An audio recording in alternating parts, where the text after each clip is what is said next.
7 राज्यों की 13 विधानसभा सीटों के लिए आज वोट डाले जाएंगे। वोटिंग शुरू हो गई है। रिपोर्ट देखिए। विधानसभा उपचुनाव में पश्चिम बंगाल की 4 सीट, हिमाचल प्रदेश की 3, उत्तराखंड की 2 सीट और बिहार, तमिलनाडु, मध्य प्रदेश और पंजाब की 1-1 सीटों पर वोट डाले जाएंगे। बिहार की पूर्णिया जिले के रुपौली सीट जेडीयू विधायक बीमा भारती के इस्तीफे के बाद खाली हुई थी। हिमाचल प्रदेश के देहरा, हमीरपुर और नालागढ़ विधानसभा सीट के लिए वोट डाले जाएंगे। हिमाचल के सीएम सुक्खू की पत्नी देहरा विधानसभा से पहली बार चुनाव लड़ रही हैं। हिमाचल में बीजेपी और कांग्रेस के बीच मुकाबला है। पंजाब के जालंधर पश्चिम विधानसभा सीट पर वोटिंग होगी। जालंधर सीट पर आप, कांग्रेस और अकाली दल के बीच मुकाबला है।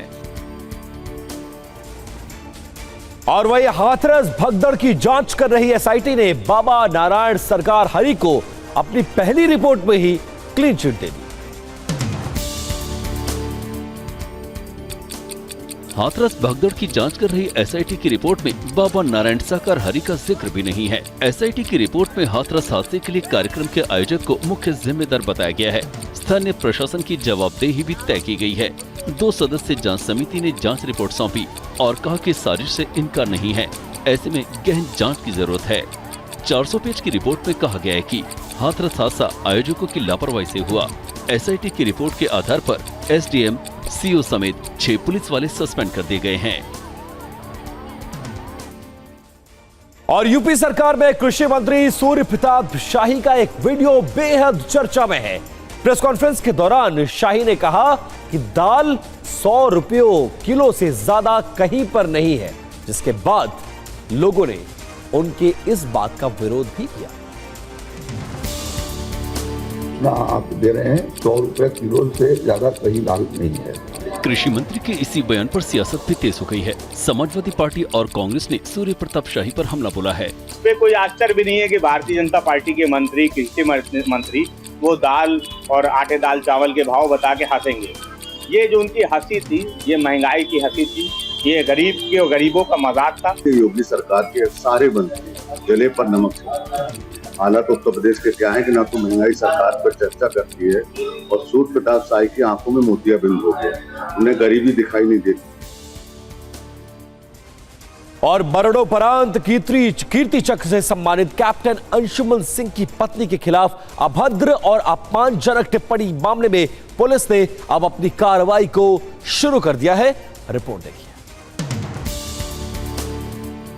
राष्ट्रीय महिला आयोग ने दिल्ली पुलिस से कहा है कि वो आरोपी के खिलाफ न केवल मुकदमा दर्ज करे बल्कि सख्त कार्रवाई भी करे।